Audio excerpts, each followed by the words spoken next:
incredibly excited to get my hands on this bike today. This is Laura Phillips' Canyon Speedmax CFR, and I've got hold of it ahead of Challenge Roth, where, no pressure Laura, we may see the first woman to go sub 8 hours over the iron distance, and this bike might help her do that. I think it's fair to say the Canyon Speedmax is a beautiful bike, full stop, but this bike has been customised to the nth degree.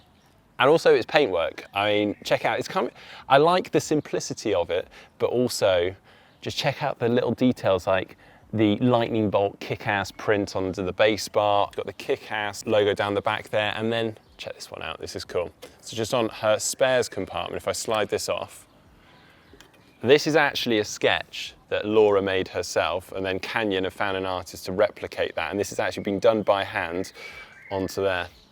And I guess a nod to Kona, the elusive win that she's after. Obviously winning Nice last year, but Kona this year, you never know. But there are a whole host of other customizations. So I think we'll start with the front end and have a look there.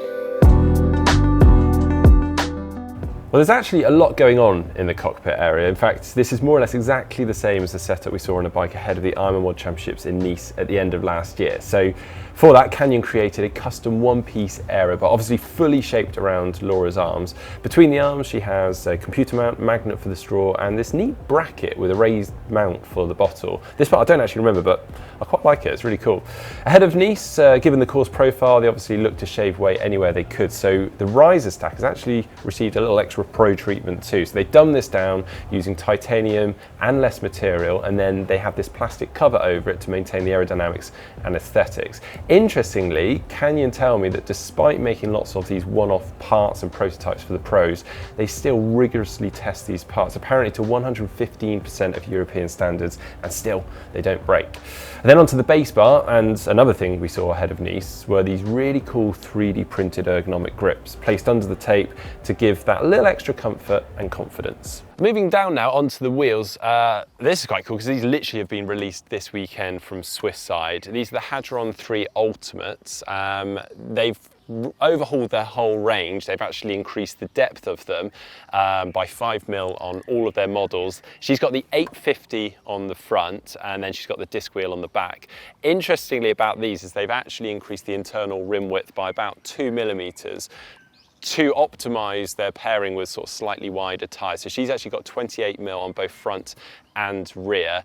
And then actually they've completely changed the profile of those rims. So ordinarily, or as we're seeing quite a lot with aero wheels, they've gone for more of a U shape. They've actually gone back to more of a traditional V shape with the wheels. And this is because they've said that with these wider tyres, actually the aerodynamic profile, as they go deeper, they need that V shape to kind of keep that aerodynamic property there. She's also running it tubeless, both front and rear, and she's got the Schwalbe Pro 1 Aero tyres on there.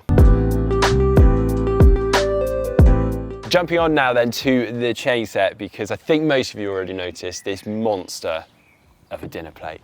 Check it out. And it's a 58 tooth, and she's running it 1x4. She's paired it with an 1134 on the back, so she still has got a really good rear gear range for some of those punchy-ish climbs here at Roth. She's got it on an SRM power meter and crank. She's running that 170mm crank length with speed play pedals on the end. Canyon have actually made a chain guide for her, and they do this for all their pros specific to their setup. So she's got bits of kind of 3D printed and carbon parts there. She's obviously got Shimano Dura-Ace group set throughout, and on there she's got the Ceramic Speed OSPW jockey wheels just to smoothen out that chain line. And finally, just moving on now to, I guess, fueling and storage for race days. So of course she's got the bento box here, which will store a lot of gels in. I believe she's putting the bladder in, so that's going to get installed tonight or tomorrow. So that pops out of here, and then you can see the magnet up front between her arms on the aero bars. She has got a bottle behind the saddle. What's interesting is she hasn't got this kind of like fairing-like mount, and apparently she's tested it in the tunnel and it's not as fast for her. But the bottle between the arms does work, and having the bottle sort of snugly behind the saddle does work really well for her. And then she's been obviously heavily involved in the development of the Ergon saddle, which came out just last year, so she's got that on there.